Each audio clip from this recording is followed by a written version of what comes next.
Hello and welcome to the Build with Baer Workshop. My name is Pat Baer. I'm here to build a model kit and hang out with you and apparently rant a little bit about Twitch's practices of never talking about what they're going to do before they do it and just making changes that affect streamers. Both small. Hey, this time they're not just fucking over small affiliate streamers like myself. This fucks over everybody, and it's bad. So, hello. Last practice of the Bear Cave emote and the Lego emote I put in there along with the Scythe emote.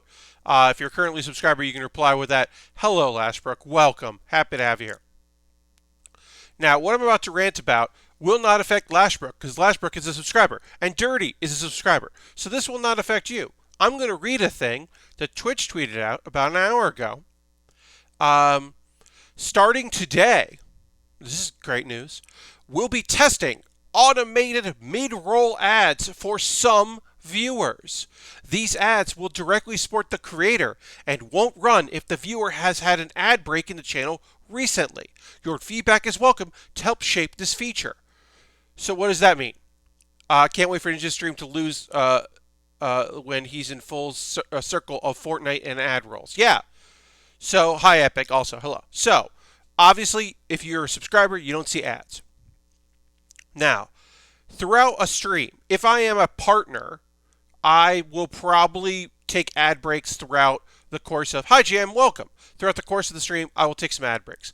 Since I'm an affiliate and my view numbers aren't really substantial, they're consistent, but they're not substantial, I don't run ad breaks during a stream. Without my knowledge, and without me even knowing it, at any point, Twitch could just run an ad during it. And if you just joined the stream, so you watched an ad before you came in because you're not a subscriber, it only affects people that aren't subscribers. If you just come in and you don't have and you just saw an ad, it won't affect you. But if you have been watching for like say 45 minutes, I mean I'm guessing, I don't know, an hour, then they could just be like, well now you're going to watch an ad because you are you haven't seen an ad in a while. And it's not up to me. It doesn't, I don't have any control over it. So also, I don't see ads on when ads run for my stream. So I won't know if an ad is running unless in chat people start typing how an ad break happened. Like the whole idea was giving the user, the end user, the creator, control over when to run ads meant they could take like a break. Like, hey, like an example I really enjoy is the folks at Loading Ready Run. When they take breaks, they run a video, and then if you're a subscriber, you see this video. If you're not a subscriber, you see ads. And then when the ads are over, you just see this looping video. And it's a looping video that's like promoting their online store and maybe even their schedule. And it works really well because it's a signed thing. They decide when it happens, and this thing goes around it. And like the point that Epic Open World, who brought up, if you're not in control of that, yeah, you could be in the circle at Fortnite. You could be down to you and one other person in. You could be just about to reach the crown in Fall Guys. You know, one-on-one left in PUBG. Or maybe you are making a heartfelt appeal to your user base about something you're passionate about. You're giving a talk about something. You're doing a rant about a thing that you are passionate about, and it's spur of the moment. And then some of the people watching just get an ad.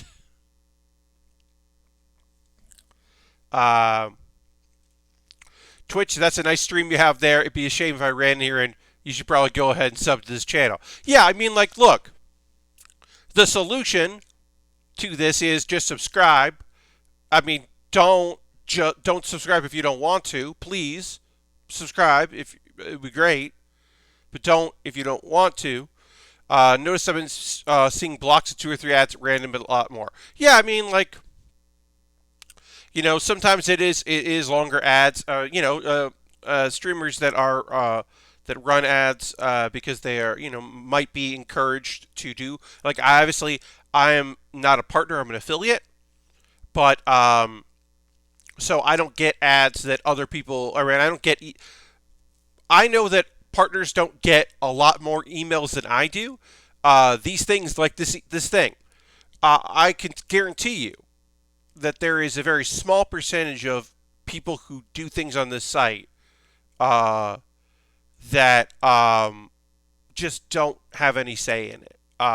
They don't know what's going on. There are very few people that get any information. Most people just find out via Twitter that this is happening. Like I didn't get email from Twitch saying, "Hey, this is coming."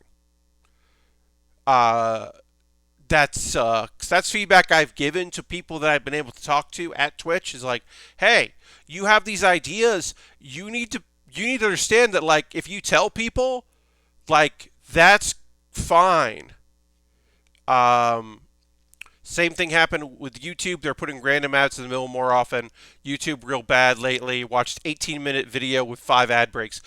I will say, since I have premium for YouTube. I pay YouTube money every month. I don't see ads, but it counts like I would have seen it for the creators. But I don't see ads. And that was due to my old work of working in theaters and people asking for songs, and I need to play songs immediately off YouTube or videos off YouTube and not seeing ads when I'm using YouTube.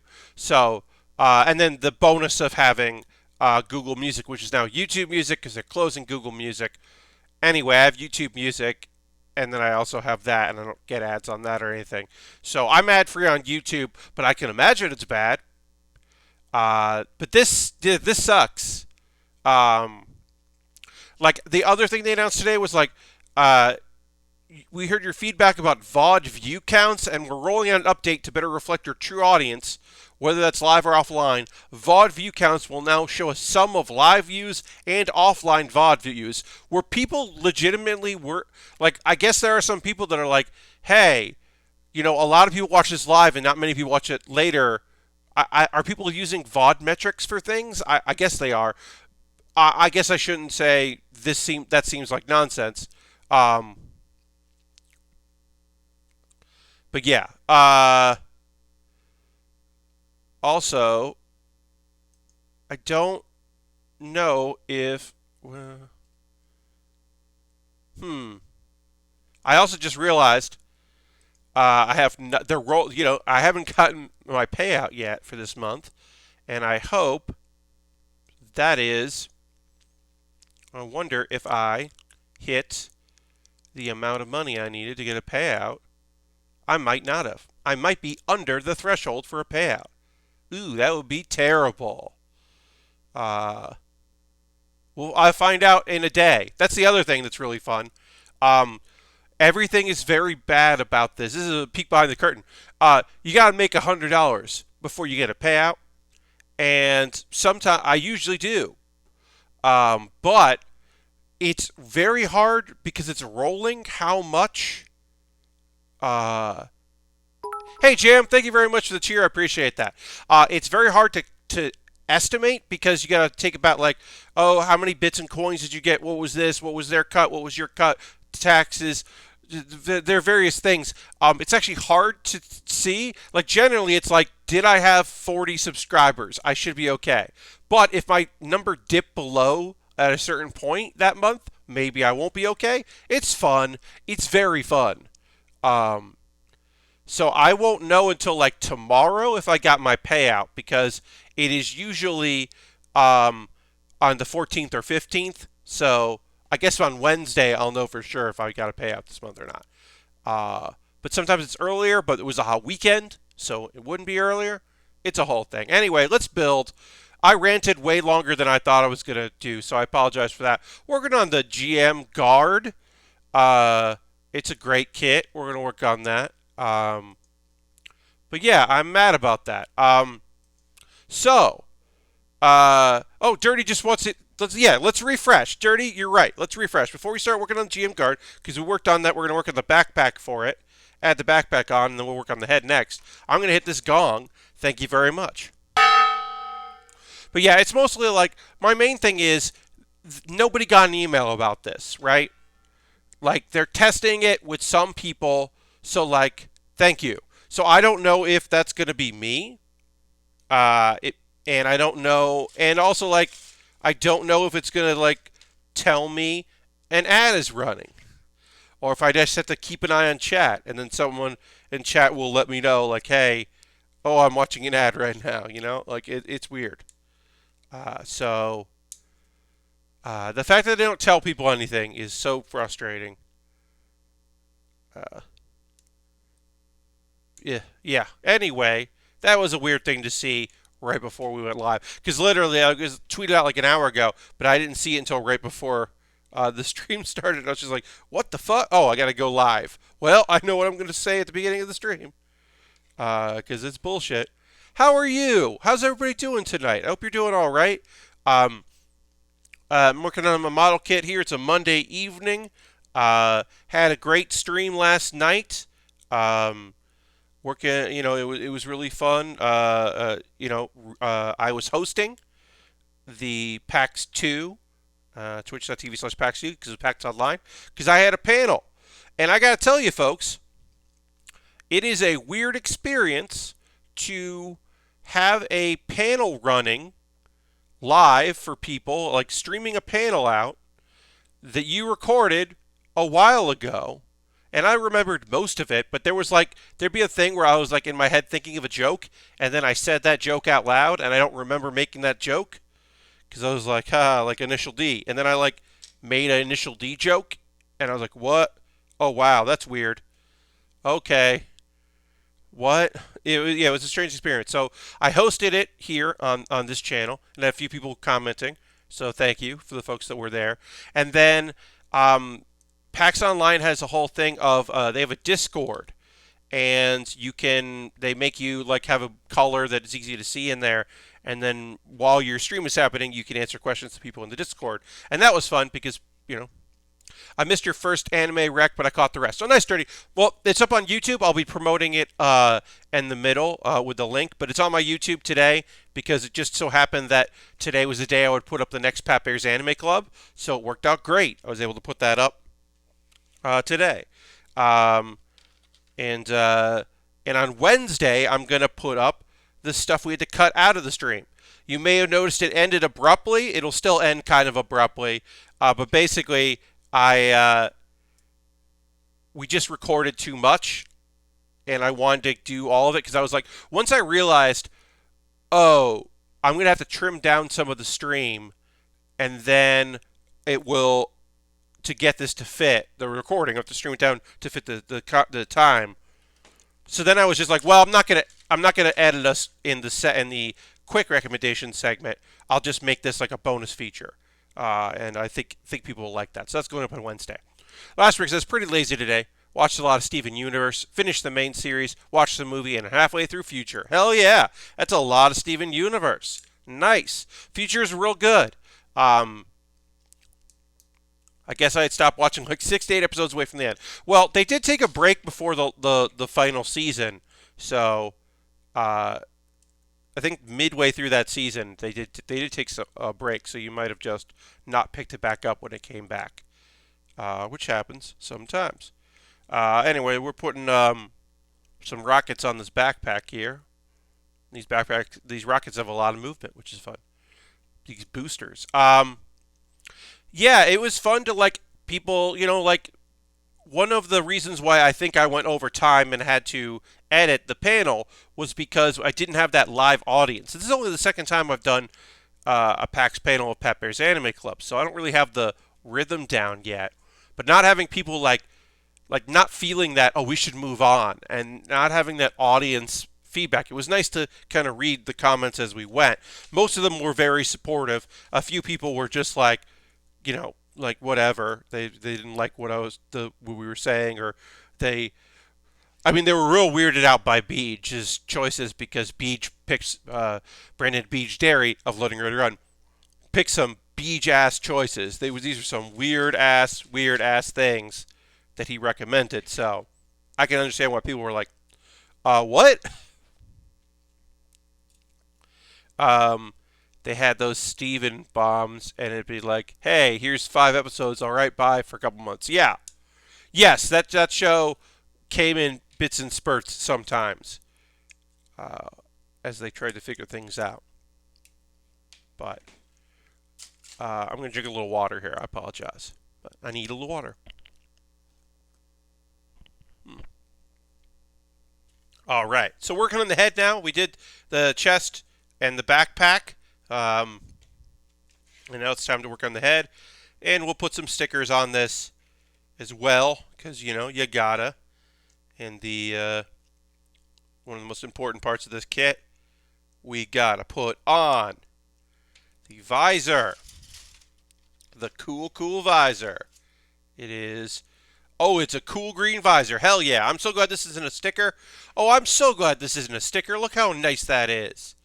I don't have to worry about a green screen. I can just hold it there. This is a beautiful color. Beautiful green. Really pops. Anyway, yeah, it was fun to do that panel.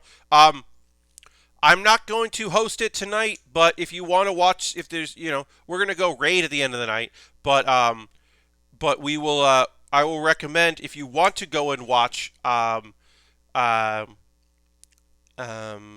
twitch.tv, one of the PAXs at 11:15 p.m. tonight Eastern time is the Smack Talk Showdown panel, which I am in. I'm not in for a lot, but I am in it. Aristofan asked a technical question, which I can appreciate. Did PAX supply those overlays, or did they edit onto your submission? They supplied the overlays. They wanted us to record in OBS. They sent out, because there were a lot of people who were like, I don't know how to do that. I don't know how to do an online panel or record it. So they sent out a lot of information. They sent out these overlays. Like there was an overlay. I used the overlays, both overlays, and they had some with like 4 guests or 5 guests. Some people didn't use them. I did, and you can tell when there's just the 3 faces, right? Which is only the very beginning of the panel and the very end. There is even that block for the subtitles, which were done live. Those subtitles were done live and hard-coded into the stream live, so they won't be on my version. That wasn't something I did. That's something they did. But they didn't say they were going to do that. So my subtitle, or my closed captions, not subtitles, my closed captionings didn't look as great when I went to the most of the main shot, which was smaller versions of us, and the image from the PDF. So I will now go through how that panel, the panel that I submitted, how it worked. So I had OBS open, and the OBS was on one computer monitor, and it had the overlay. It had the one shot that had the images was a PDF, which was on another monitor. And it was just the display window of the other monitor, a PDF, which was, I made it PowerPoint and then exported to PDF because it's just easier, because it was just a bunch of images. So I had a bunch of images in that, because I made a slideshow in PowerPoint and then exported it. So that was that. Now that monitor, also, that display monitor, was going out to my guests via Discord. A kind of low quality thing was sent that. Not our voices, just we had a private channel of the Discord, and it was just those images, because that was an easy way to send them something.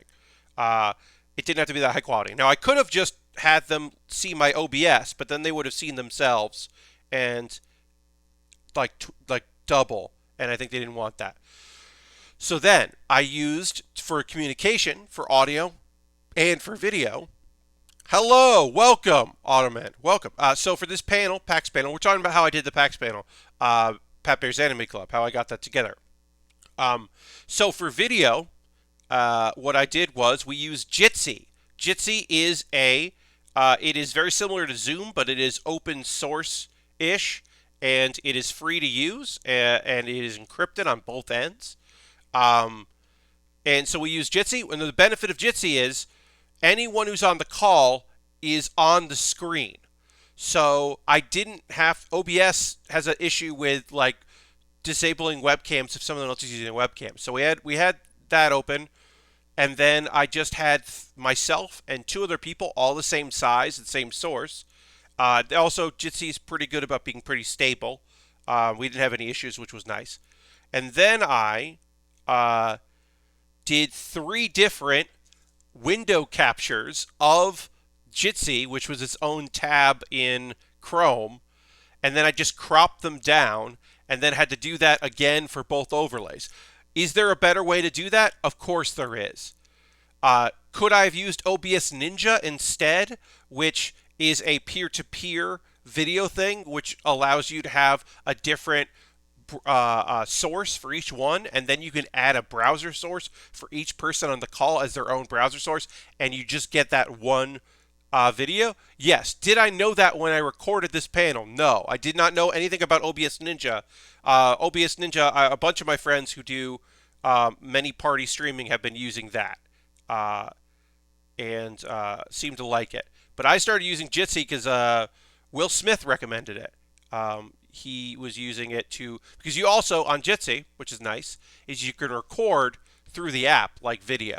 And so if everything went bad with my local recording, I at least would have had that recording, and I could have just gone in and added the images to the three of us, and maybe not had the overlay.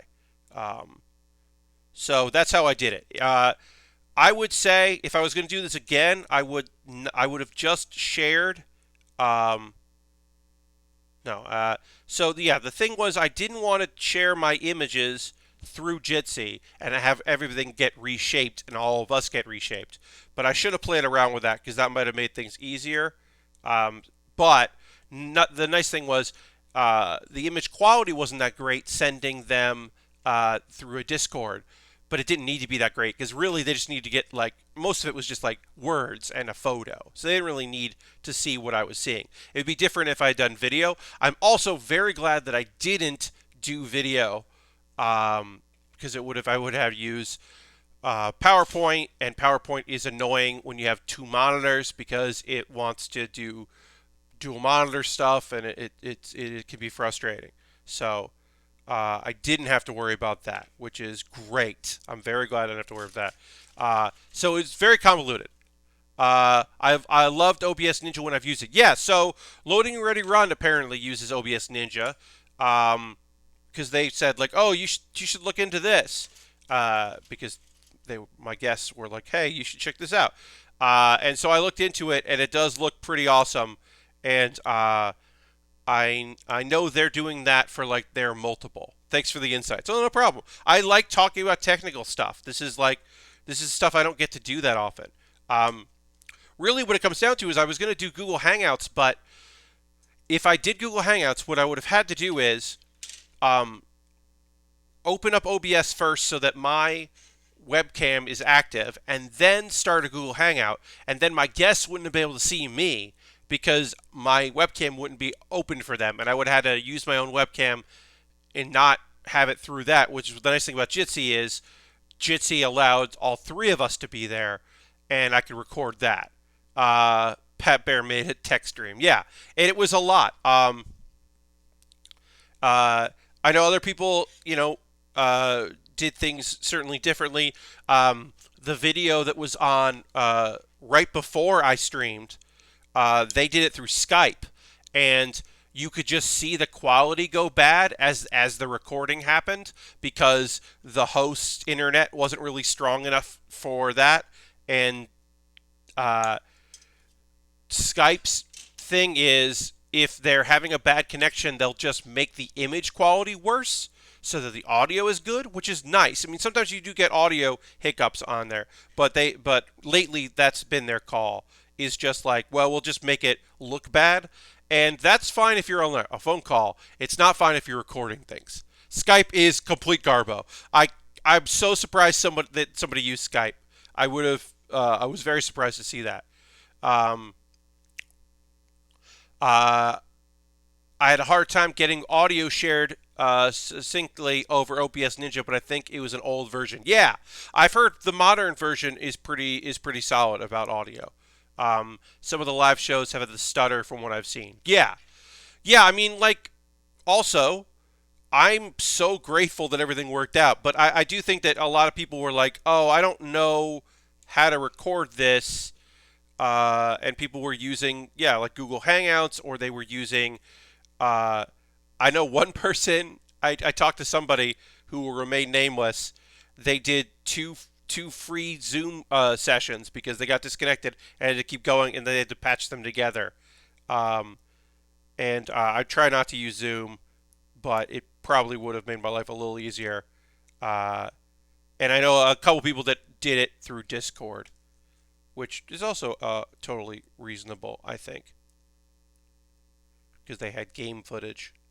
But yeah, it is, you know, it's one thing to be like, hey, you just have to be online and send me your images, and whatever, and we'll make it work. It's another to be like, you have to do all this legwork because it's not a live event. There's a lot of people, oh, I'm trying to figure out how to use QLab. Uh, oh, yeah. Man, watch out to like Below's cues for Zoom live shows. Yeah. There's a lot of people learning about streaming tech lately. Yes, exactly. Trigger cues. That's what you meant. Yeah, a lot of us still have to crash course in video conferencing. Yes, Aristophan. Um, People have been asking. I've gotten less and less questions about live streaming uh, but March was the end of March was a lot of me answering questions about what webcam to get and should I get a mic or should I use the webcam mic or like, hey, I have this old uh, regular XLR mic. Should I get a mixer? And like just people had a lot of questions about that, and then also streaming. Um, uh, it was very fun to answer a bunch of people's questions about things and of like, hey, how come Google Hangouts changed and what's this thing, and people who just aren't used to it. We got a lot of talk of that. Man, I forget everything about most webcams are so hard to get. Yes, indeed. I forget how to use um, like a lot of stuff. Like you mentioned QLab. So I have a PC. This is a gaming PC. I don't own a Mac, but I use QLab a lot. I use QLab a lot for my theater work, especially like the variety shows of like dumping a bunch of stuff and just kind of doing it.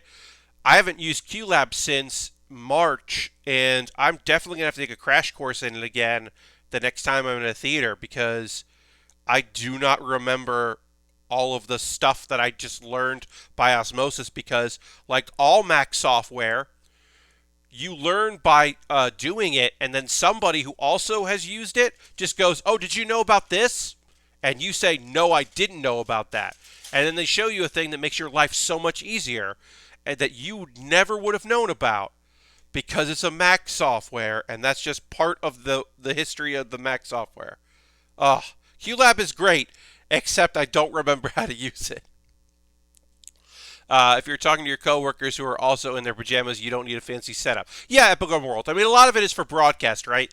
It's like comedians. It's people who are like, "Hey, I want to do improv. We're gonna get a bunch of us together, and like, what do I need for that?" And like, or people that are like, I want to stream. Do I need to get a capture card? I want to play PC games. Do I need like a capture rig? What do I need to do? Like, just people who are like, I need to talk to folks. I want to be on Facebook Live. How does that work? And I'm like, ugh, good luck. I've done Facebook Live like once. I'm a theater sound designer based in New York City. I've been using QLab since Alpha. Well, I appreciate that, on man. Yeah, so um, I used to be based in New York City. No, you don't want to be on Facebook Live. Yeah, exactly. So I used to be in New York City based. I'm currently South Carolina based, but I'll be back. Um, but yeah, I started a long time ago, right? And because I did a lot of variety work, I wasn't doing like long theatrical things. Hey, Lord Crashington, welcome.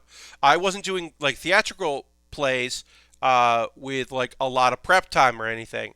And like runs, it would just be like, okay, there's 2 stand-up shows and an improv show tonight. There's a variety show, a stand-up show, and a sketch show tonight. There's 3 improv shows tonight, so everything's different. And so I just like, I run audio from iTunes, and I would have PowerPoints because that worked out well. And then we started like mixing in other things and running, VLC for things because that works pretty good. And then people were like, you should really start using QLab. And I was like, yeah. And then I finally started using QLab, and I was like, oh, you can just put everything in here, like images and videos and sound cues and set start times and end times, and you don't have to worry about like that, and like build, you know, uh, build a bunch of stuff. That sounds hard. Yeah, I mean, here's the thing. I started in 2002, so I didn't have a computer when I started as a tech person. Just didn't have a computer. There were obviously some laptops, but my theater didn't have that. We had two CD players, two big decks. Like, like if you think of like CD players, but then you think of like CD players that have like that your dad owned or your mom owned or your uncle owned, those big decks. We had two CD decks, and people would bring CDs because when I started, CD burners were not a thing that you could just have. Yes, I do remember mini discs. Oh, mini discs were the fucking best. Oh man, mini discs were great because it was like burning a CD before CDs, and you could rewrite them, and then you just had a stack of mini discs for your shows. Yeah, we had a CD player that also had that. So if you had the time to build it, you could build up. Otherwise, you were just swapping CDs, and then eventually I just bought my own CD burner because it was easier. And then we got the first computer at my work was a Mac Mini. The original Mac Mini was our first computer, and we had to like fiddle with it in order to be able to. I used to have to swap outputs because you couldn't dual monitor a Mac Mini. You had to record them in real time. Yes, you had to sit there and make it, so you needed time to burn it because you had to like basically make it. You were basically, it was like transferring audio from a bunch of cassettes to another cassette. Only it was a cassette that looks like a floppy disk with a hard shell.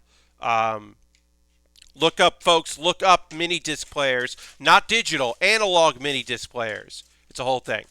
But yeah, the first Mac Mini you couldn't dual monitor, so I would have cords that would go. I would accord for our monitor, and then I have cords that would go out to, our projector and maybe a television eventually, and I would have to hard swap them. I'd have to set up the PowerPoint or the video, hard swap so it went out to everything, and then hit play and look out into the stage.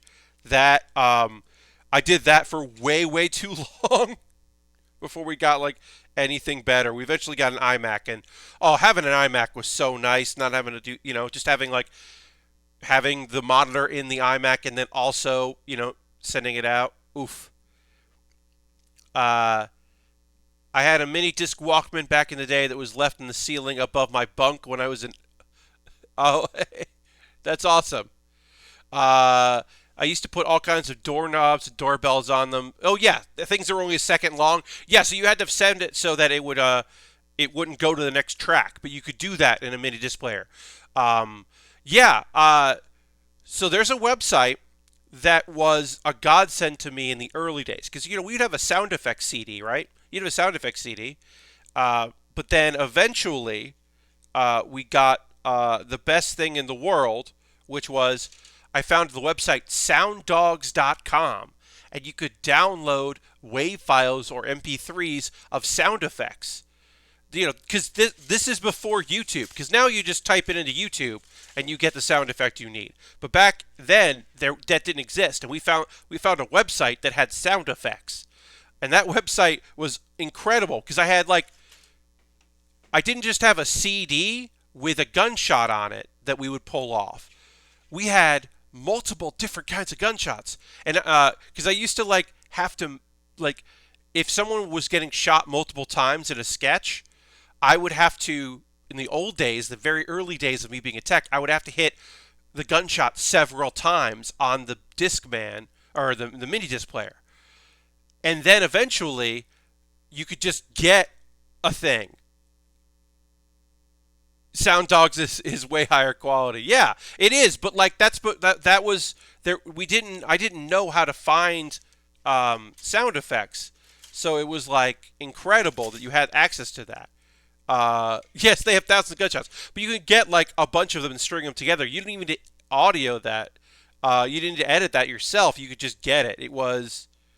Yeah, no, I mean it is very old school, but I loved it. Hey, we got a bunch of people watching. Welcome everybody. Hope you're having a good time on a Monday night. We're working on a cool thing. This is GM Guard. Yeah, Yeah, no. So I used to have like CDs that had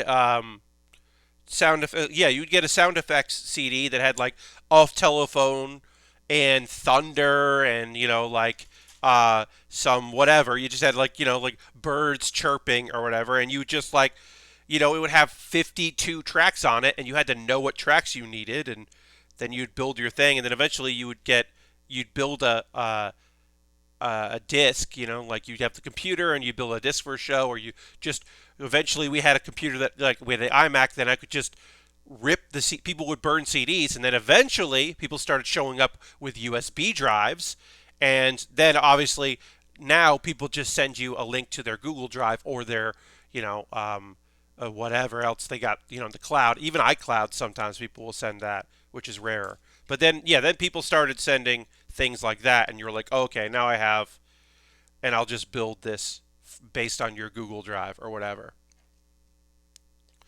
There were also indexes, yes.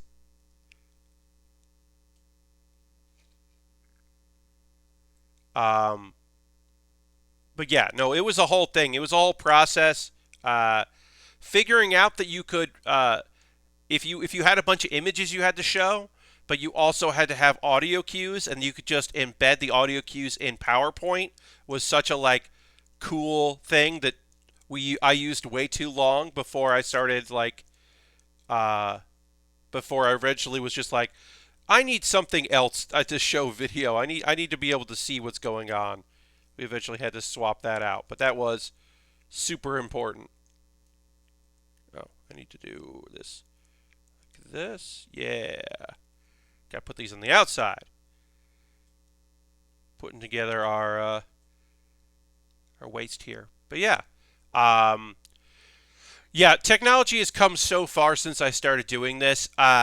We were behind the game. This is the Upright Citizens Brigade Theater. This was when I started really working there in 2003, and we were behind the game. When we opened, we had okay, so we were a little behind on showing video before people started being able to make DVDs of their video stuff. When I first got there, and again, like I said, this is a little behind the times. We got better, but when I first got there, um, people would shoot their stuff on Super 8 or Mini, and sometimes they would return with those cameras. But most of the time, if people had video in their shows, they would record on a VCR at home their mini tapes, their mini DV tapes or their Super 8 tapes to the VCR and give me a VHS tape. And then I had a VCR in my tech booth, and it was RCA out to a monitor, a preview monitor, so I could see where the video was.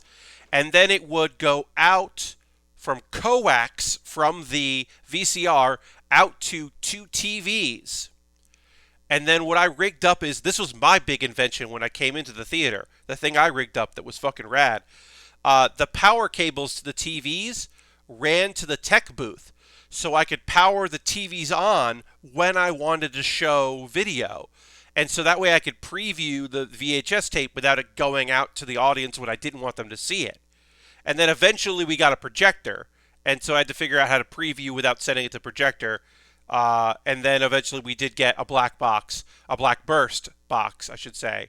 The black burst, which is the coolest thing in the world because it just sends a black signal.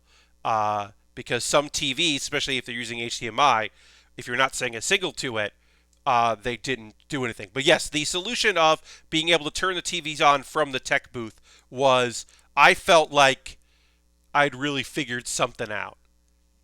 I hope live shows return and people go to them. Yeah, I mean, or go there. Yeah, I miss it. I miss live performances. Um, right now, there's no live performances happening in New York outside, and that's a bummer. They're still starting to reopen indoor, like food. Like you can eat like 25% capacity, but you can't have someone with a guitar socially distanced away from a group of people eating outside. And I think that's nonsense. My friends who do stand up are going to like drive-ins in New Jersey to do stand up because that's the only places they can perform, and it sucks. But at least they're performing in front of audiences. Yeah, I don't know. Uh, I do hope that eventually there is some live theater. We're going to move on to the left arm. That rules. It's empty seats. Yeah. Well, that's the real thing is that, like, until we get a vaccine, small theaters cannot open. Small theaters cannot open until there's a vaccine because, there's because, like, a small theater needs everyone to show up.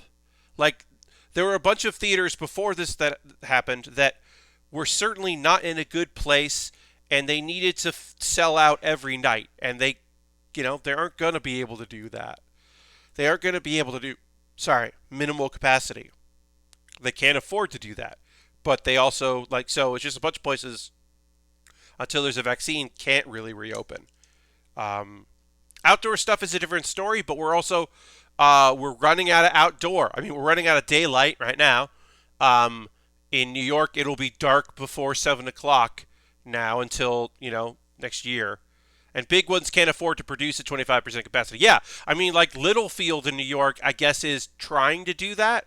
They're trying to do like VIP experiences to be able to do that minimums, but like there's no way. Like I want to hear from friends about that because I have some friends I have a friend who's producing a show for Littlefield that is like I want to know how it's going and how the very idea of that's a show in October, so who knows? It also could get canceled before that, but this is their grand experiment is to like try to do something cool and different, and then they might also stream it, which at least then you're like, because I know Ron Funches did like a socially distanced YouTube stream, or well, it was access to YouTube. You had to pay to get access, but he had some live audience there, so it was like a mixed show, and I think that might be an interesting way to go. I don't know if it's going to work, but it might be interesting. Uh, Seems like Tenet may be dooming a number of movie theaters that open back up for it to underwhelm. I mean, every part of that is a doom. I do sickeningly appreciate that Warner went back on its on the decree of no drive-ins. Tenet was not to be streamed at drive-ins or screened at drive-ins, I should say, and apparently they went back on that since it did so poorly. Um, the only responsible way to see a movie uh, outside of in your home. Yeah, that's obviously the most responsible way is to watch it at home. But yeah, they had to go back on that shit because that didn't make sense. All right, so gonna put this there. Gonna put this there. Did I do these right? Gotta make sure I'm putting this together. Right. Stupid thought of the evening. Why not repurpose peep show booths? Well, there aren't a lot of peep show booths left, so it might be hard to get that together. But yes, I do like the idea of updating peep show booths to make them more compliant. Is like a very funny idea. And just being like, yeah, we're gonna update these things for this is COVID compliant performances.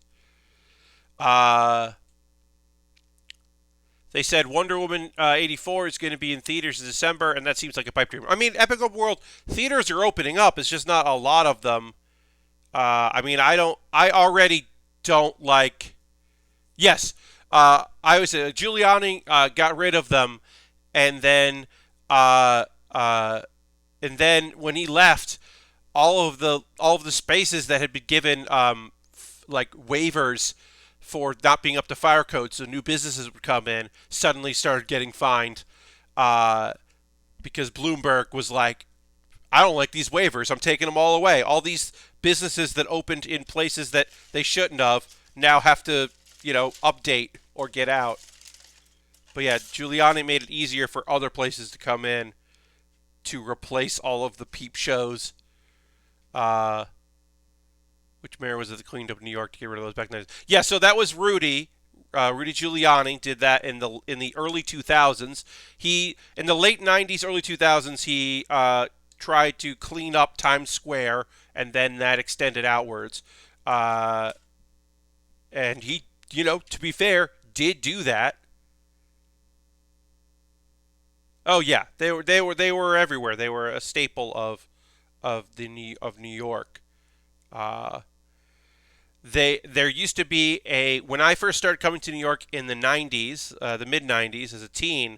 Um, there was a peep show place that also sold DVDs and VHS or whatever, probably VHS in the late '90s because that DVDs were coming out, but they might not have been selling them there.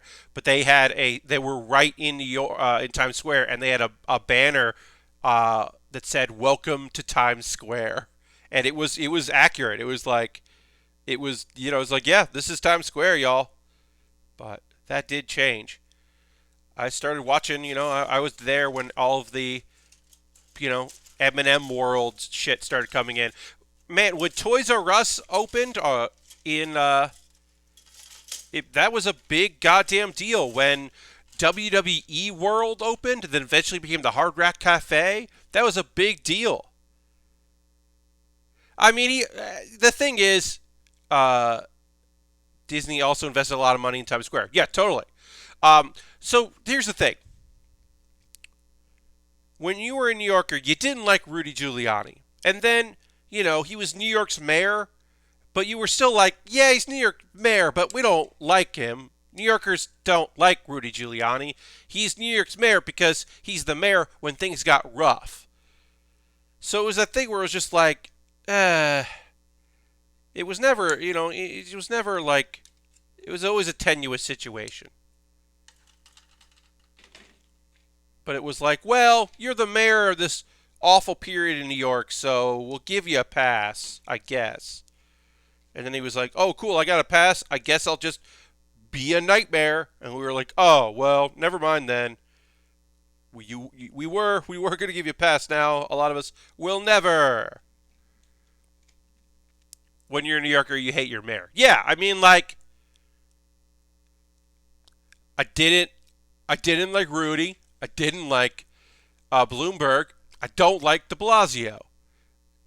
And I've hated De Blasio the least of many mayors the three mayors that I've had, but still.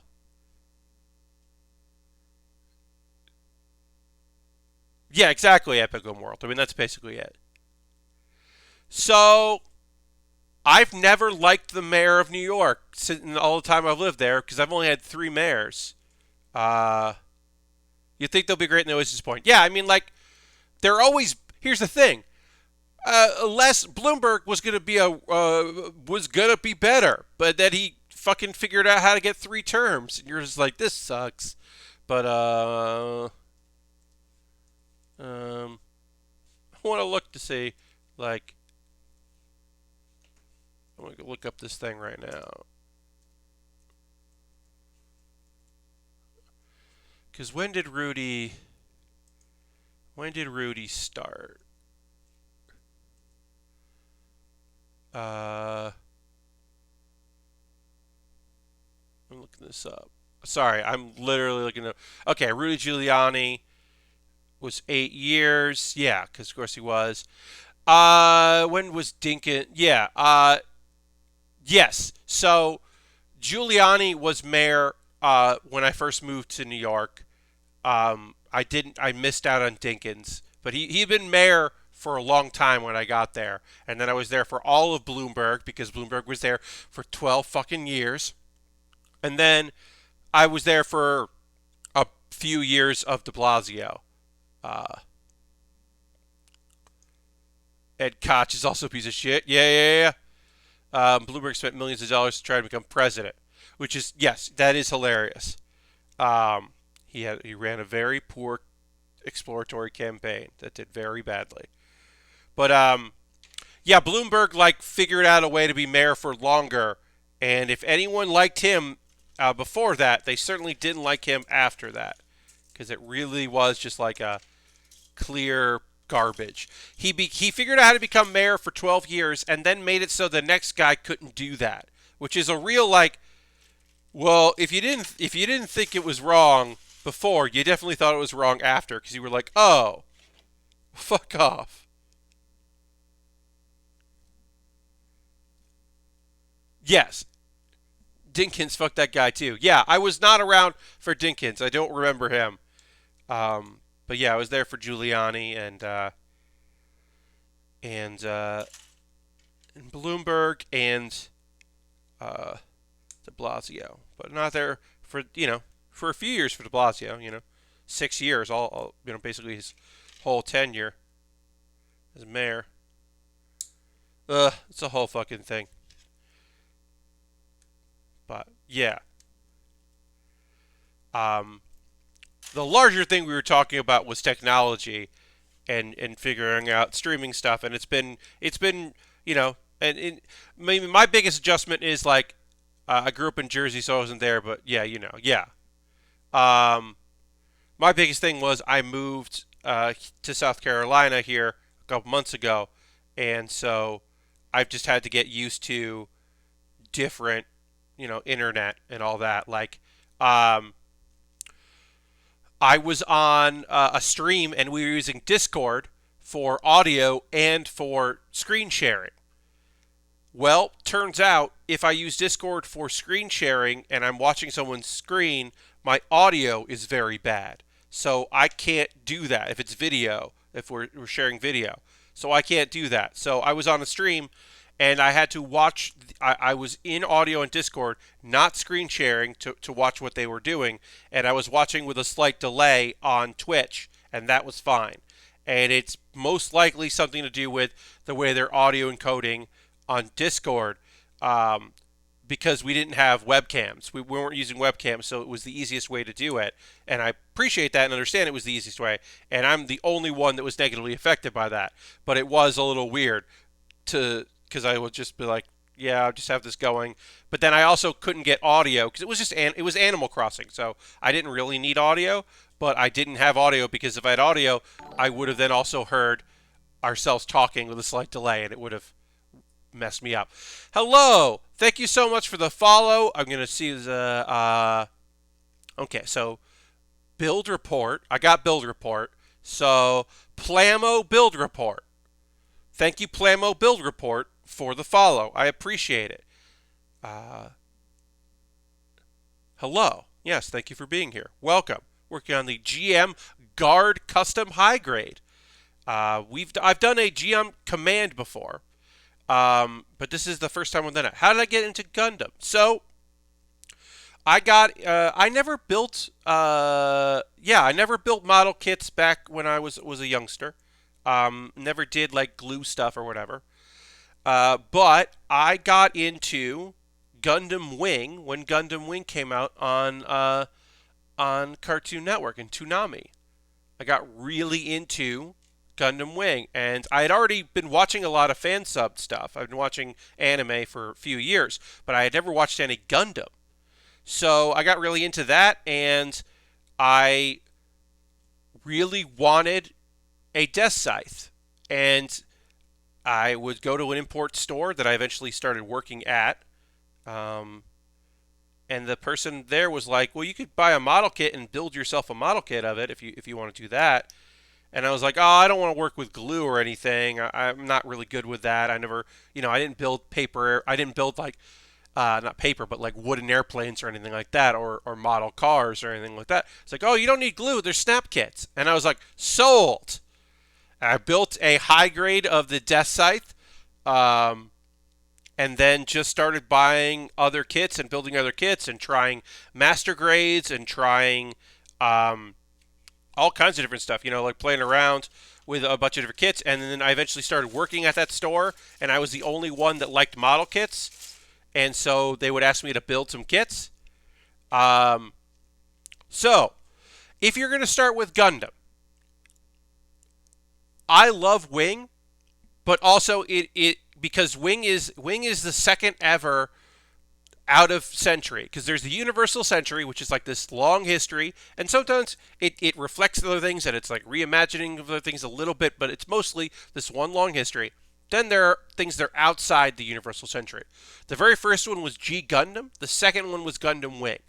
Gundam Wing is definitely of its time, but it is trying to modernize Gundam when it came out by having some five, attractive looking young guys, having a school setting in some instances, having very cool. I mean, like, look, I don't know if Duo Maxwell works if you've never watched Gundam Wing, because he pilots the Death Scythe and he dresses like a priest, and he's got a long ponytail. Like, I don't know if Duo, like, I love Duo and he's sarcastic to cover up his tragic life. Like, I don't know if Duo works. I love Duo so much, like so I can't, like, I wonder. Um, a lot of people recommend just starting with the original Gundam.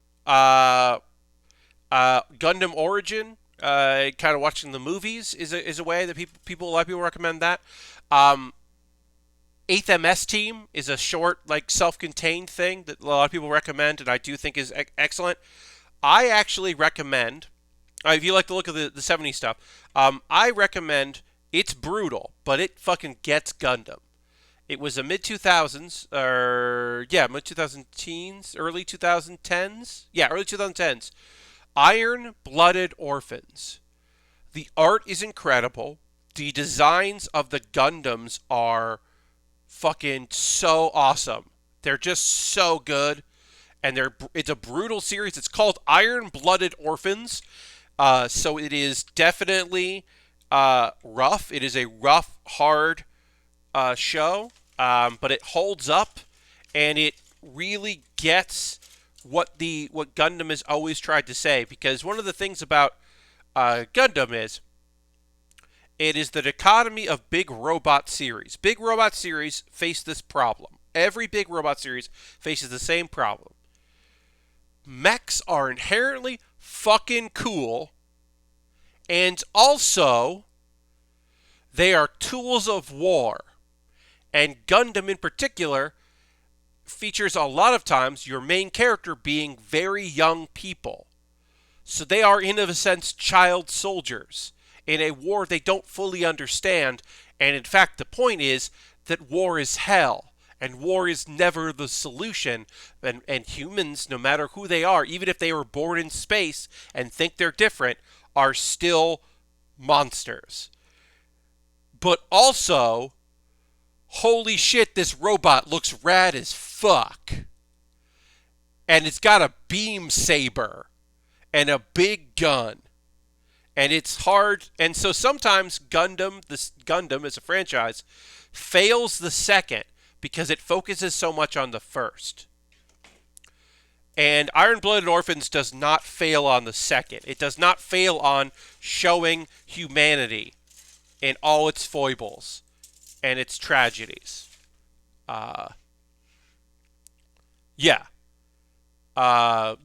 Big robots all face the same problems. How do they fit inside buildings? Yes. And big open world. Yeah. How do you hide? How do you hide a big robot is the other problem. Yeah. But yeah, no, that is the cool shit about that thing. Okay? It is recognizing this. And I will say, humans the real monster, mechs all along. Yeah. I will say, for all its faults, and it has so many faults, one of the things that Neon Genesis Evangelion did was it revitalized how people saw mecha anime. And I am not here to have a conversation whether or not Evas are mechs or not. They are big, moving things that people pilot. Piloting a big thing that does a lot of destruction, it did reawaken people's thoughts about the very nature of that genre. Walker always talks about how all mech shows are about bodies are interacting in space and what that means and what that tells us about our own humanity. Yeah, I mean, that's what good mecha does. Good mecha is the background of cool ass shit happening and the people who are behind that cool ass shit and also that devastation. Epico Morals asks a question. Why don't you just soldiers and not children? Like, make them adults. Well, because the first Gundam series has a teenager in it. because it was aimed at teens because they wanted them to buy action figures and model kits. Because that's how you sell a show. And there have been Gundam series that feature more on adults and the adults in the shows. They have done that. But the first one did that. And so the other ones need to do that too. Which is why Iron Blooded Orphans goes hard in exploring that very idea of, these are fucking kids, man. Hey, these are fucking kids. And also Gundam Wing shows us that the teens are, they have ideology. Some of them are doing this for their own certain beliefs they have. One of them is doing it to prevent what their colony wants them to do. But the teens are right, man. The teens get it where the adults don't get it, which is very, shonen, bishonen that they're trying to do. Yeah, but a lot of that is like, there's grizzled veterans, and the grizzled veterans are the ones who are stuck in the past. But sometimes there's wisdom in the past, but other times they're just stuck in it, and they need to look towards the future. And it's a whole fucking thing. But that's also ideology that, like, is explored in a good show. But generally, it's because even if adults are the target audience, got cute teens, you sell more shit. Because anime is art, and art is expensive. Evangelion exists because a music studio, a record label, wanted to had an anime block, and they needed new anime for their anime block that would use the music they had licenses for on their record label. That's how Evangelion happened, because somebody needed to spend money on a thing to make more money, and they gave people money to make a thing.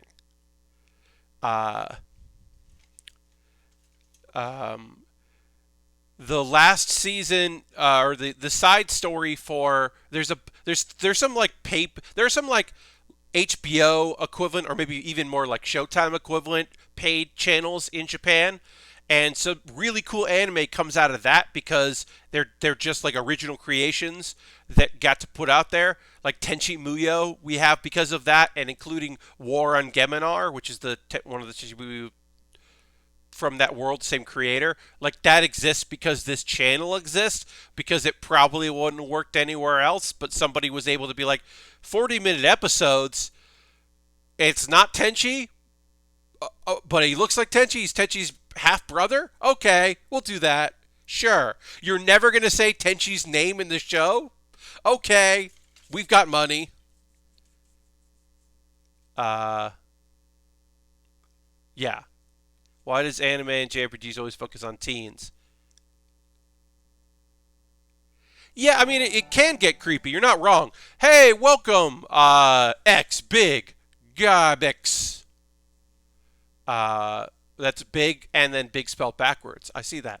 Welcome. Thank you for the follow.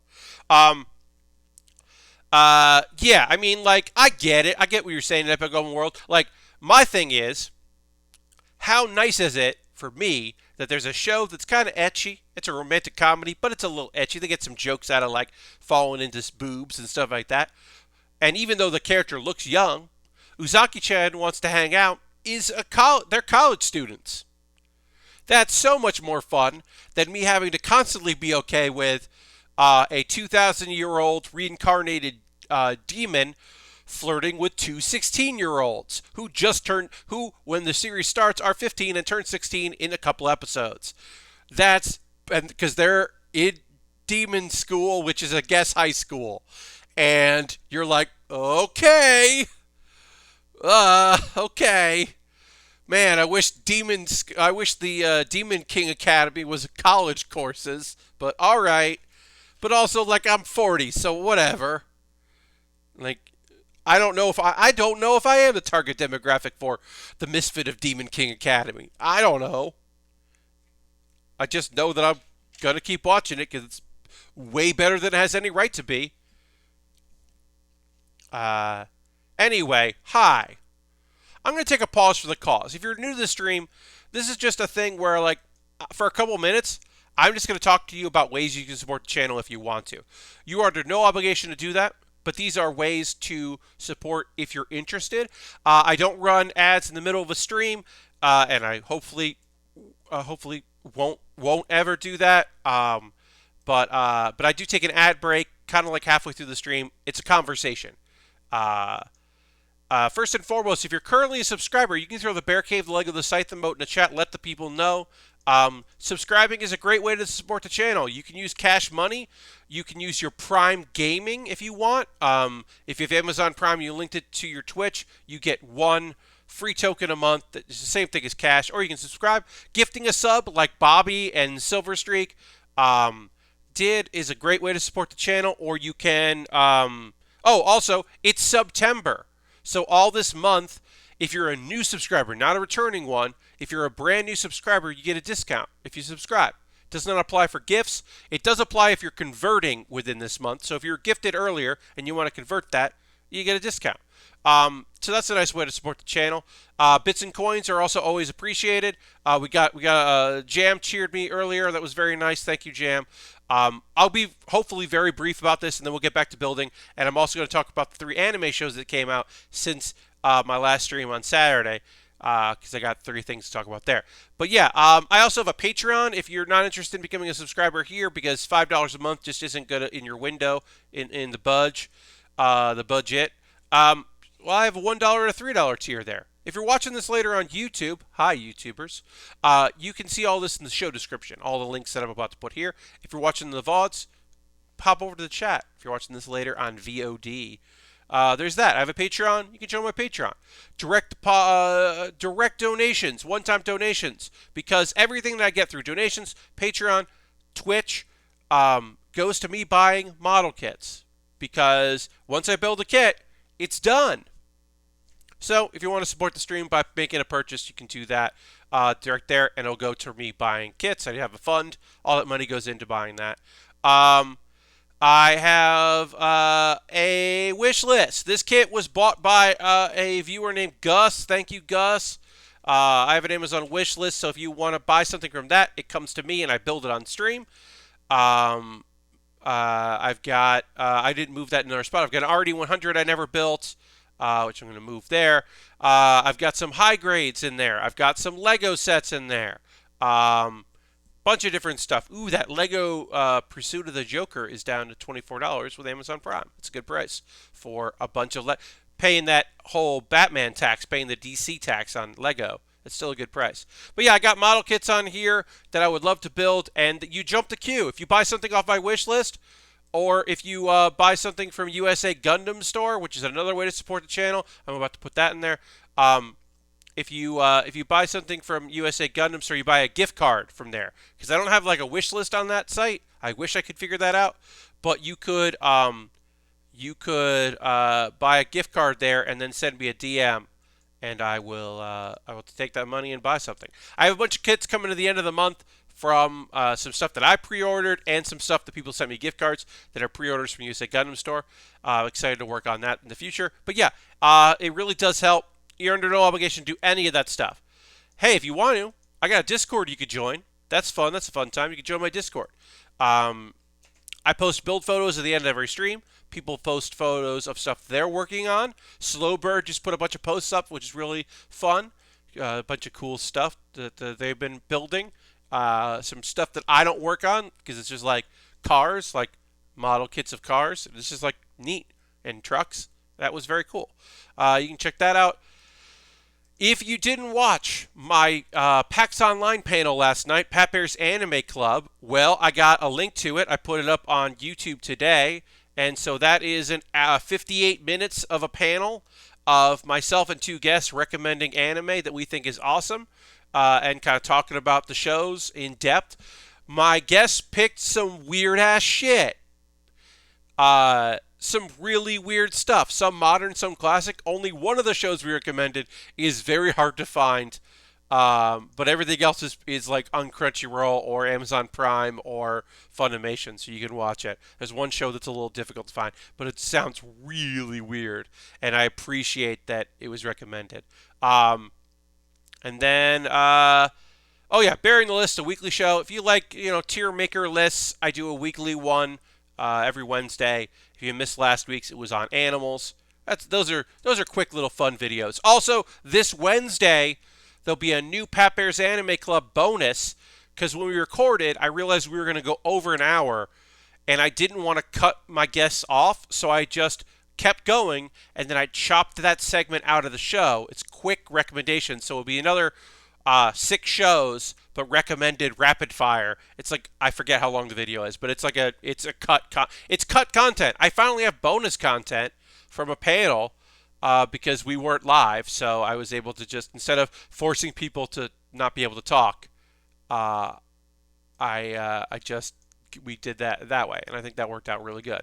So that'll be out on Wednesday, um, and we'll get back to building in a second. Speaking of Wednesday, this Wednesday is my weekly bonus stream. So I build model kits. Oh, we'll go back to the overhead here. I build model kits on Mondays and Thursdays and Saturday nights, but on Wednesday night I always do a bonus stream, and it's usually video games. Um,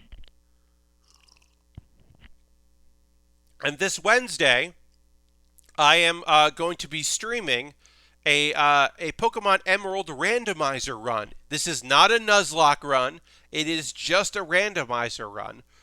So everything will be randomized. What Pokemon there are, what are in the what you can get as a starter, what when you're going to get them, what trainers have and gym leaders have. Everything is going to be random, but it won't be a Nuzlocke because I don't like them.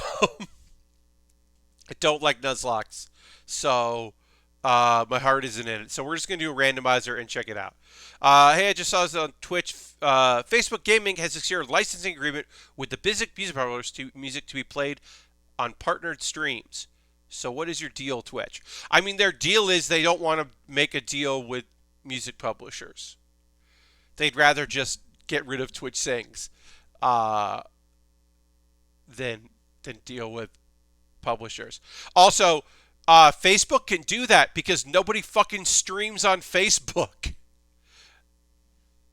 So they can do that because that deal probably isn't bad.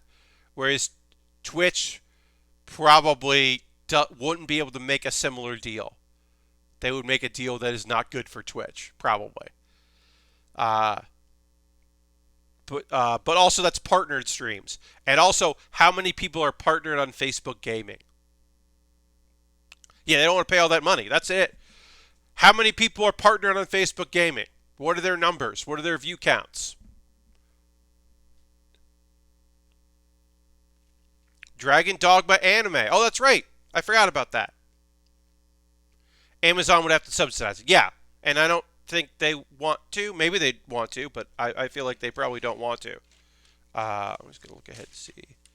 Because I like figuring this stuff out. Yeah, we're just going to... Let me just check out one quick thing here before we start talking about the anime that came out in the last few days. Just want to say, yeah, we're just going to, instead of waiting till the end, we'll just attach them as we go, because I think that looks cooler. Thanks for chatting with Pat and chat. I have to get back to my laundry. Be well. I hope we both get back to New York City soon. Yeah, me too. Thanks for stopping in. Appreciate that. Thank you very much. And always nice to have people chatting. As I always say, folks, some of y'all don't like to do the chat, and you just like to hang out, and you're not into the chat stuff, and that's okay. I'm totally okay with that. But if you do like to come in and ask questions or make comments or whatever, talk about stuff, I'm always grateful because having topics of conversation is essential when you are doing model kit building. When you are doing video games, you can always talk about the video games. I can only say so much about this kit. I mean, there's things to say, but you know what I mean. I didn't think we were talking about old technology in theaters, but I was very happy to do that. Always happy to talk about that stuff. But anyway, so I'm going to kind of briefly go over the shows. for a little while there, I started doing real in-depth conversations about the anime that I've been watching, and I'm going to try to do less of that real in-depth conversation stuff, uh, and just kind of give the overviews and maybe my opinion on the episode. So the first thing I want to say is about One Piece is I'm very frustrated in the continued thing that they do. It is a thing that infuriates me, and they do this where, okay, so the last episode before this one, the preview was like, oh no, this person's going to get attacked. But at the very last second, two mysterious figures are fighting side by side. That moment, the moment that I just described, that the preview was focused on, was the very last thing that happened to this episode. So the preview tease was the end of the episode. So if you saw the preview, you were like, oh, that's going to happen. And it did, but it happened at the end of the episode. So you had all the other stuff that happened there. And they do that quite often, and it's infuriating. Because it's just like, is the next episode... So the preview for the next episode is a bunch of fighting. Is that fighting going to happen at any point? Like at the start of the episode? Or is it going to be at the end of the episode, and they're just going to like cut to other stuff? That is frustrating, and I don't like it.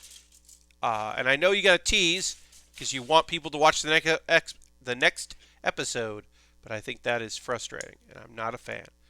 Anyway, Yashu died.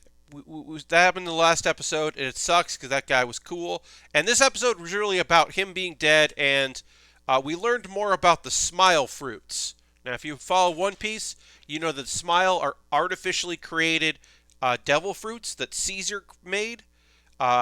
They're completely artificial, and they make people like beastly versions of themselves, and kind of work, but they're not perfect, and they're not as great as devil fruits. Well, apparently, they only have a 10% success rate, and if it doesn't work, it takes away all of your like abilities to smile. And that's what happened to all the people in the town Yashu worked in. They were given the defective devil fruits, knowing that it would have bad side effects, and that's why they can't show emotion. And they took a very long time to explain that, and it was a lot of suspense, because obviously, like, hey, that's a fucking nightmare. They're like, you want to cry, and you're crying, but you're still laughing and smiling because you have to, because your body contorts that way, and you can't not do that. Like, that's a nightmare, and that's awful. And so, like, obviously, I feel incredibly like, oh, my sympathy to these fictional characters. Like, that's incredibly awful. That being said, it took a very, like, they did, like, a lot of time was spent on that. And, like, dealing with that and their reactions to all of that. And, like, it was just a very slow episode. And at the very end, Toko, like, manages to, like, get to her father, and then Orochi sees her and starts to take aim at her and shoot her.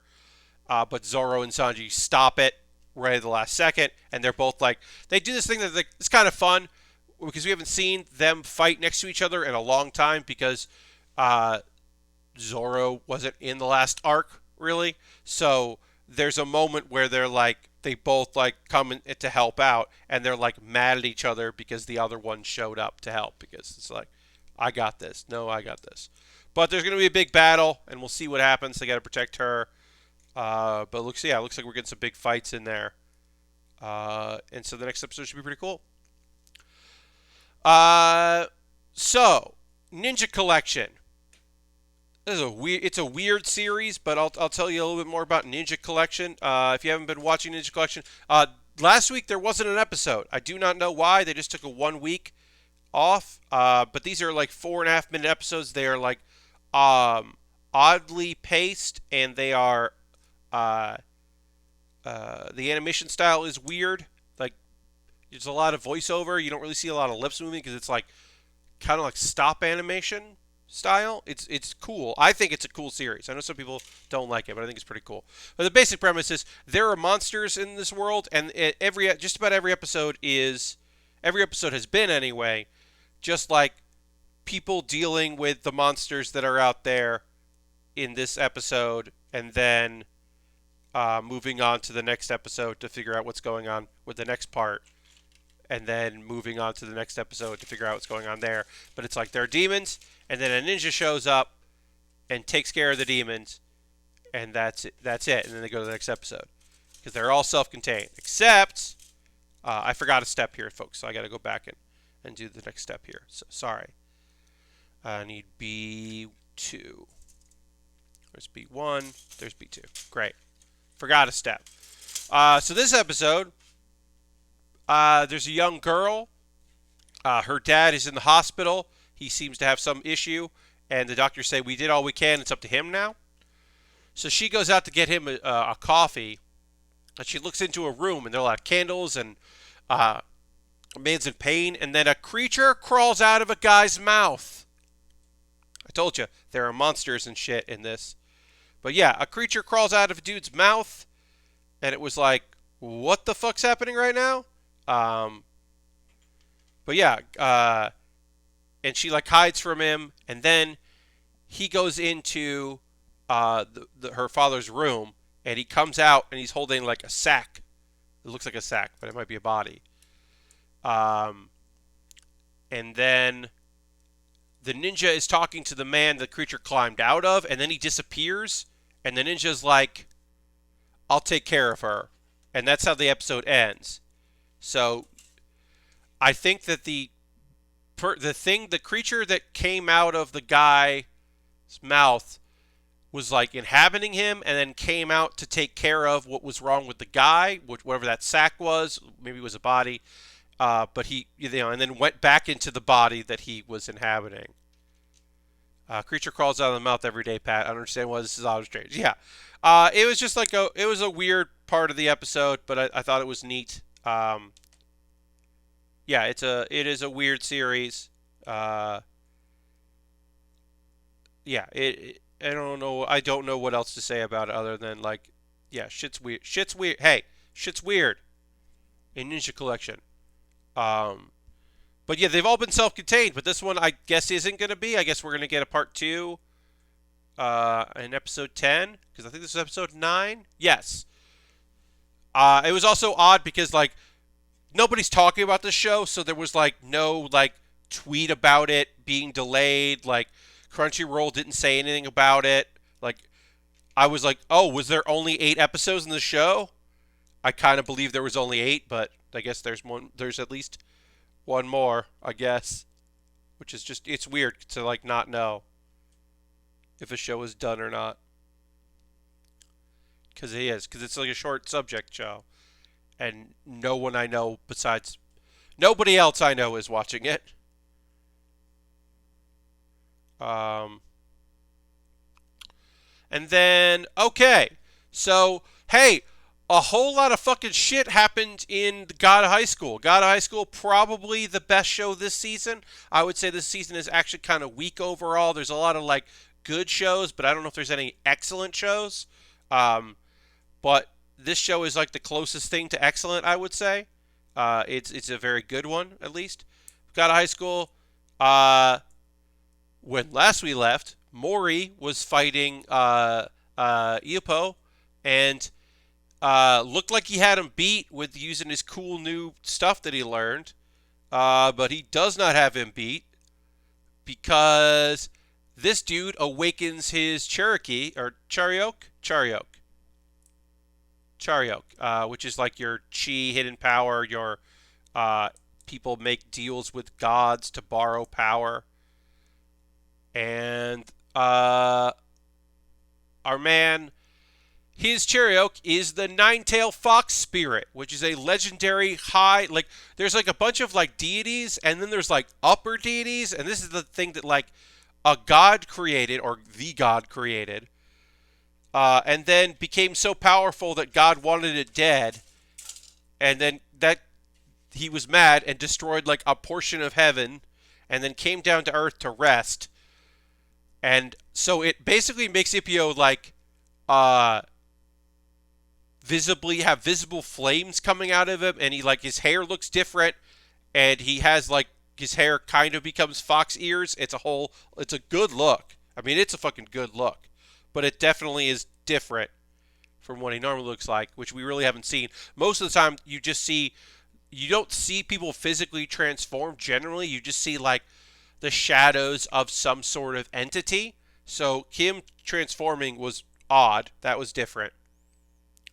Uh, and yeah, Mori's definitely outclassed, but Mori awakens some unseen power, which we don't. In the other time we've seen that there's been like a conversation about it or like a deal is struck. No deal was struck. Uh, all of a sudden, our main character, just has lightning and wind powers. Like, I assume that it's just Fujin. Like, I just assume it's Fujin. Uh, and it was fucking cool looking. And he won, but he doesn't know what happened. And then the cult is like the cult that the cult believes that, and everybody believes that EPO is the key, which is the thing they've been searching for, which the cult believes they have to destroy because that is the thing that defies God, their God, or whatever. I don't know. They're a cult. What do you want? But then Mori and EPO like hang out, which is fun. In the hospital, fucking a murder happens with like the main guy that like isn't part of the cult but is definitely evil. And then EPO's teammates lose an arm and a leg, which forces EPO to kill or to fight Jingle, which is like messed up and definitely not a good look. And then also the cult shows back up and fucked up looking creatures with halos come out of the heavens. And I think they're supposed to be angels. They don't get named, but they're definitely like, like cherubs. Sometimes in some art of the Old Testament, cherubs are not cute. They are fucked up looking. That's what this is. And those things show up. And that's not good. And at the very end, the founder of the God of High School Tournament is like, the God of High School Tournament is officially called off. Because shit is happening and going down. But yeah, a lot of fucking action happened in that episode. So if you are into God of High School, the fight scenes at the front were fucking really cool. Maybe some of the best fight scene stuff they've had. And where it ended up was rad and weird. I bet he's not doing it now. Just see. Because I bet he stopped doing it. But I do want to... I mean, you missed it because it already happened. I assume he's not still doing it. Chris isn't still doing it. But, oh, no, he is. We'll definitely going to raid Chris Straub if he's still streaming when this stream is over. We've got about a half an hour left. But if Chris Straub is still streaming, we're going to go raid Chris because he's been doing a virtual PAX appearance. So if you've been to a PAX, there is a thing called the Bandland. Or if there are no concerts, if it's PAX Unplugged, it's called Brandland. Bandland was originally the idea for it's a place for folks that are doing concerts to have a spot to sell their merch. And also to like, hey, we don't want to be on the show floor, we're going to give you a special area. And then eventually that was the place they're going to put friends of PAX. These are PAX friends. Like Chris Straub, the illustrator. That's a good place to put him. Loading Ready Run, that's a good place to put them. I had a table there for a few times for League of Heels because it made sense to have we weren't be the show floor. This could be free. Let us be there. So it's friends of PAX.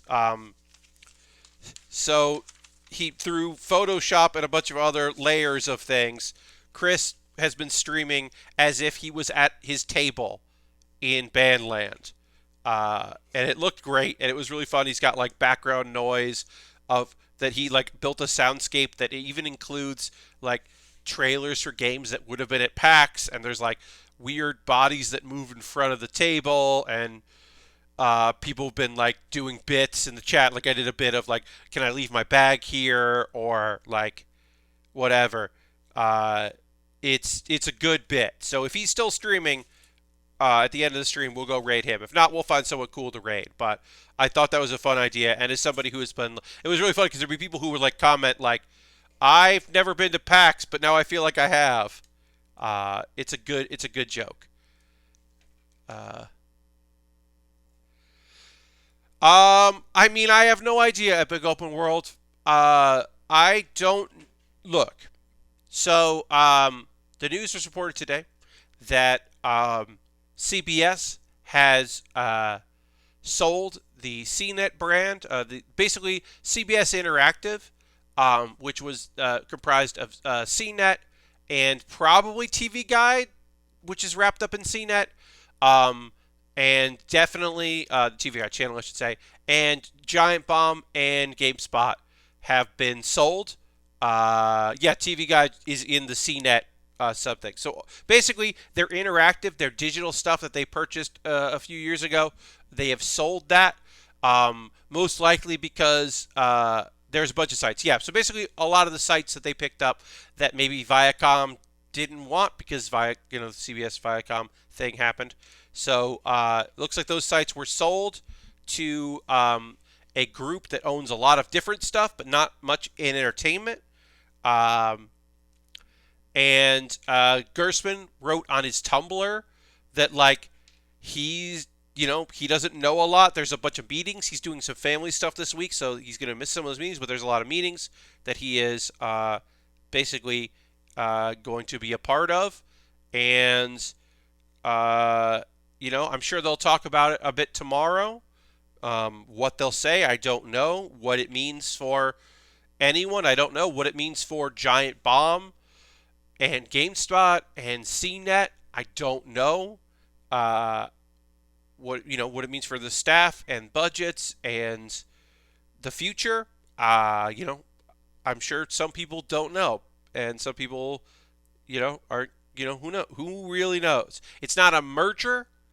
Uh, yeah, they said on the Splunky seem they know as much as we do know. Yeah, I'm sure they will learn more before we know things, but they were definitely not in a position to be finding out stuff as it was happening, or ahead of time. So uh, yeah, I mean, I hope everyone is all right. I hope it's good for them. I hope um, that the uniqueness of that site, people want to see where it goes, and it doesn't just get folded in to outright to GameSpot or anything like that. I hope that it is allowed to grow and blossom, and that these sites are all right. I don't know. I don't know.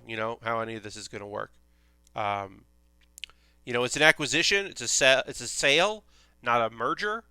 So it's not like you're combining existing brands. But I also don't know, day to day what any of that means and what's going to happen. Some big names at CNET are moving over. There's a post at TV Forums, someone who works at that company who was real positive on it. Well, that's nice to hear. I didn't check that part out. Um, yeah, I mean, I hope that folks are excited about what they can get from these sites, and I don't know. I worry about GameSpot UK and Australia. They seem like sites Bean Counter will look at and say, why do we have these? Yeah, I could see that Epic Open World.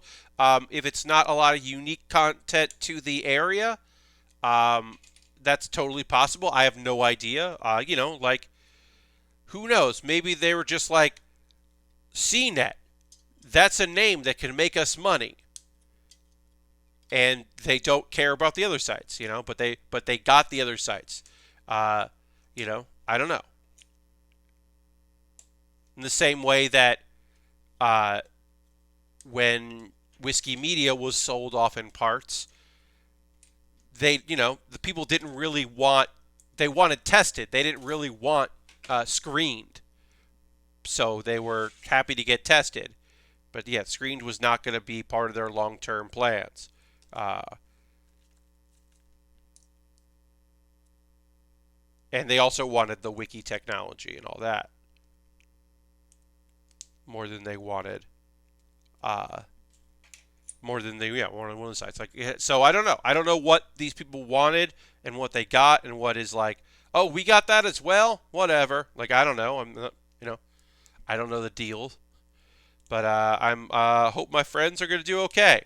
Uh, Alex, who is dealing with a personal loss, and we definitely feel for for the Wolf, Alex the Wolf Navarro, just a wonderful, wonderful dude, just a lovely dude.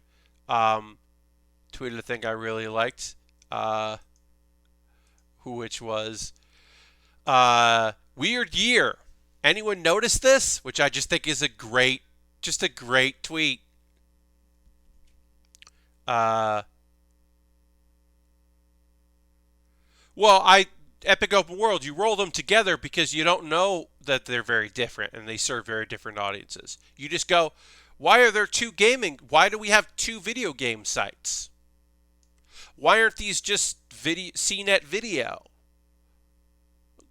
Or you might be able to go, well, GameSpot has been around for a long time and has a name, but you look and you go, why do we have a boutique brand?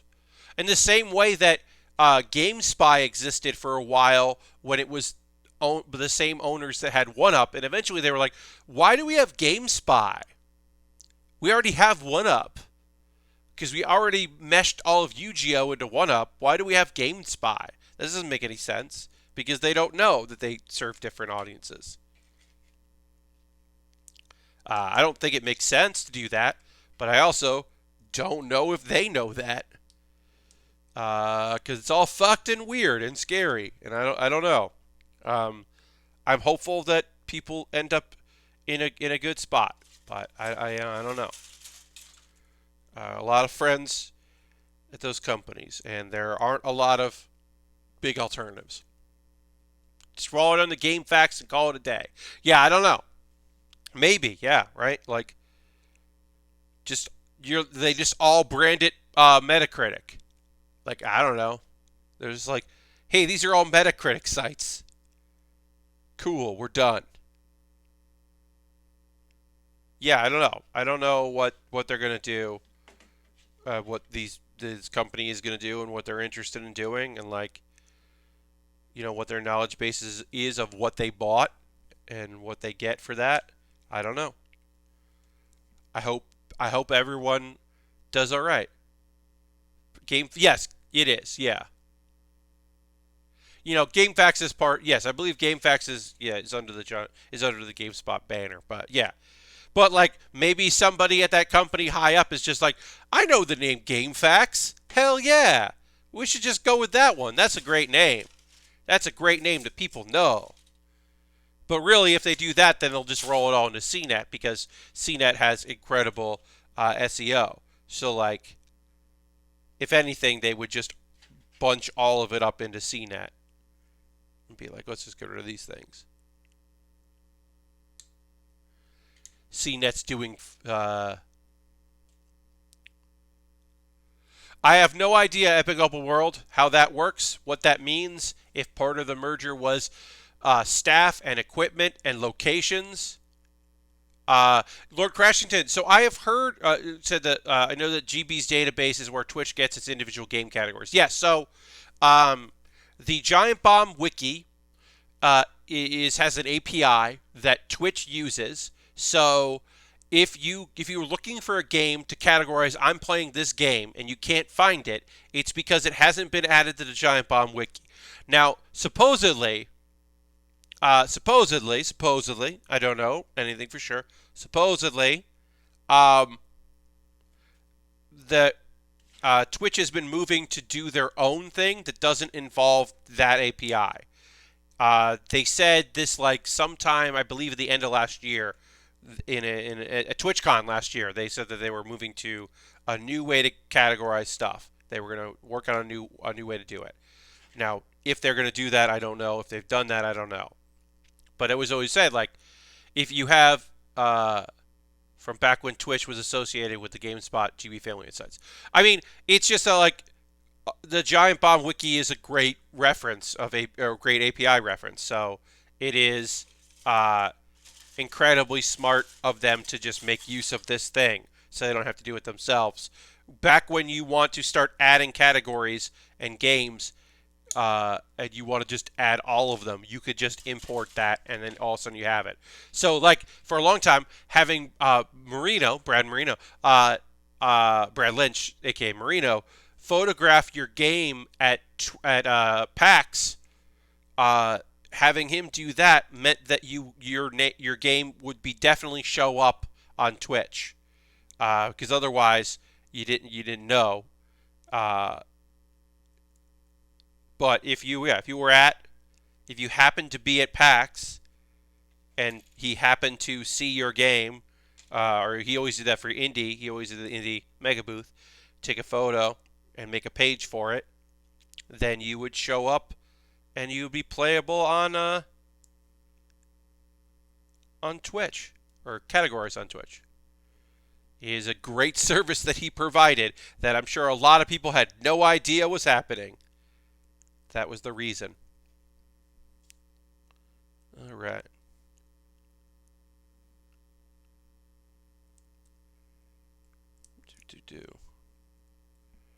Okay, so we got a little action here, a little movement in that. That's good.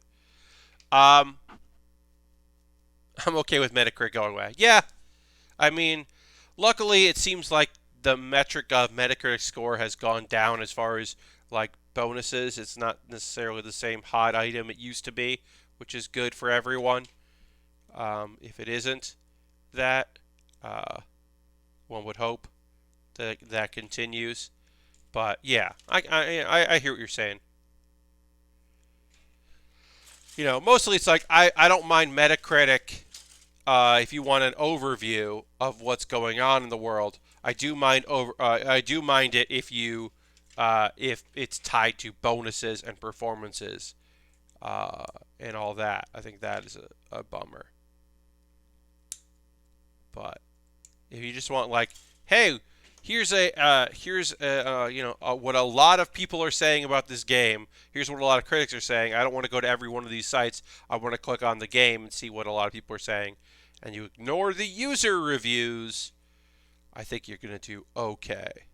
And I don't really mind Metacritic in that respect.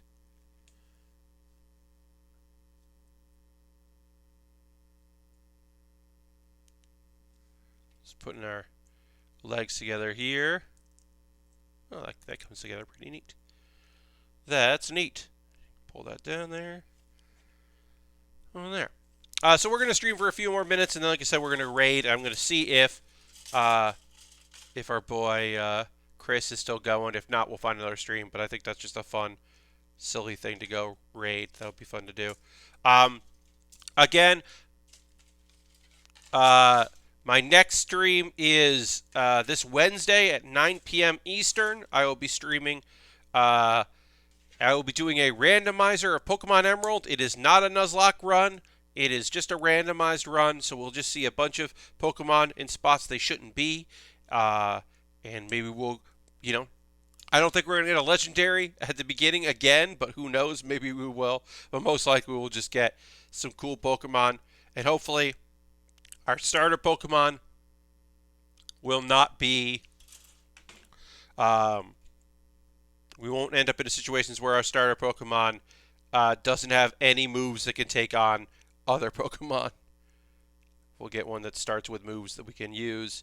And then, yeah, I have some ideas of how to do it. Of like, I'm not going to spend a lot of time grinding. We're going to try to move on. I'm going to try to catch some Pokemon that seem cool, but I won't spend a lot of time. Like, if I miss a cool Pokemon, I'm not going to go back and try to get it again. I'll just kind of let that cool Pokemon fade away and be like, oh, what ifs? We'll just live in the what ifs.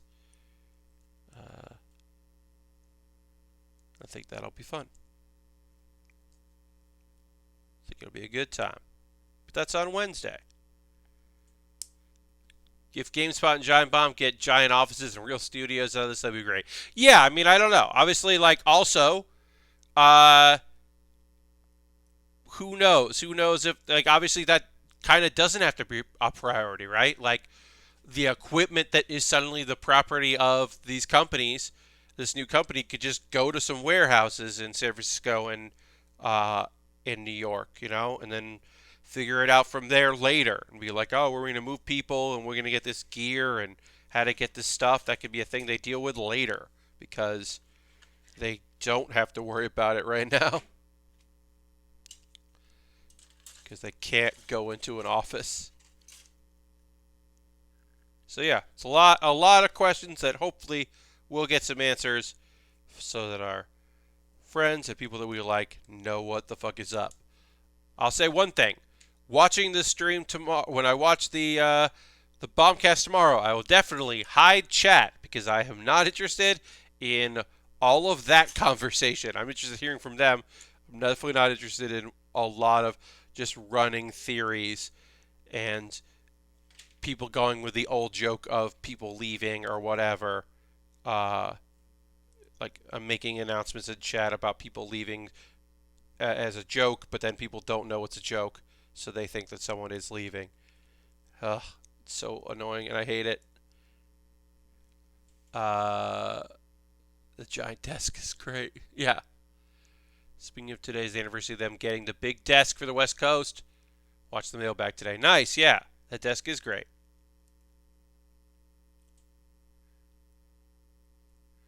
I mean, if Vinny can get a new desk for a studio, that would be rad. I would love for Vinny to have a new desk. Because that desk is a nightmare. And their spaces, yeah. You kind of have to be in the space to recognize just how small that studio is. But that studio, the East Coast studio, is so small. It is unbelievably small, and it's such a bummer. I was never as cold as Abby is in that space, but I was always like just amazed they got anything done in that room. Because yeah, it was a mess to do stuff in there. We got a couple of stickers to put on here, and then we'll wrap up the stream after we do that. Yeah, yeah, a real space would be great for them. A green screen space for green screen, a space for to have their desks all together. A place to maybe they would a place to do quick looks that isn't the place to do podcasts, or the same. But interesting to see what they end up doing.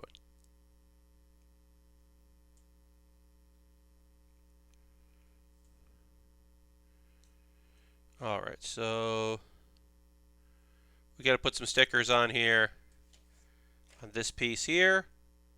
So this goes like that. That's 7. 5 is the small one here. 5 matches the chest, so we'll get that on first.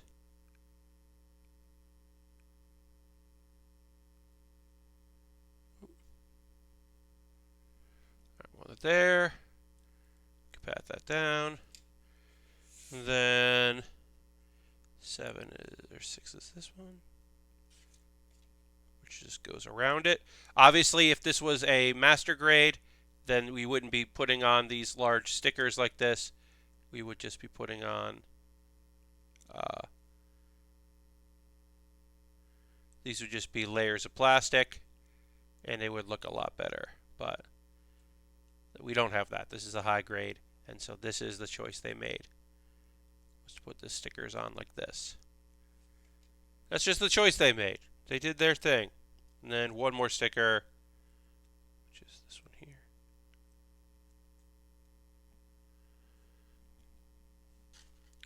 here.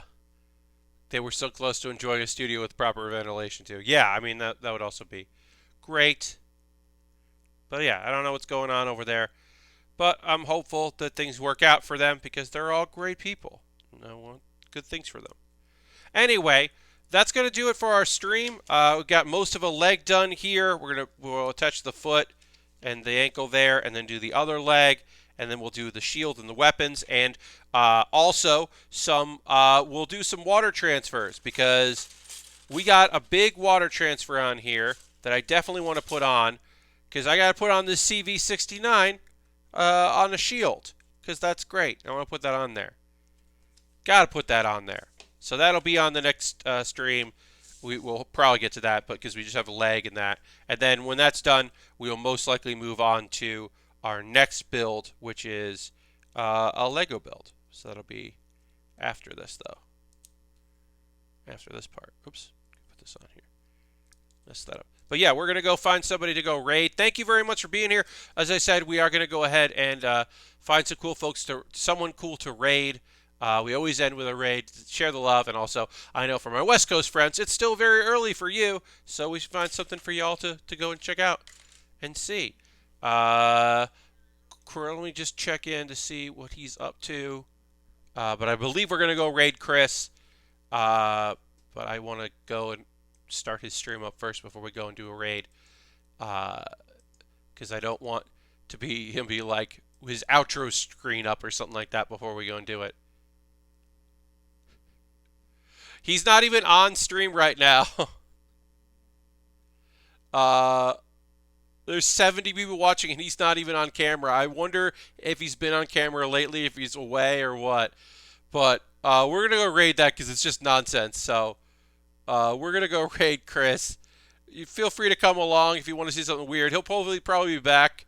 But I can't not raid it because it's just such a weird thing. But if you want to just see a virtual PAX Online ambiance and just see something real strange, yeah, it's the Bandland booth experience. Yeah, Chris isn't there right now, and I don't know why.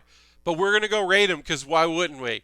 But thanks so much for hanging out. Feel free to come along if not, I'll see you on Wednesday for my bonus stream. And thanks so much for being here. I hope to see you soon on the next build with Baer Workshop. Bye, everybody. Goodbye, goodbye, goodbye, goodbye.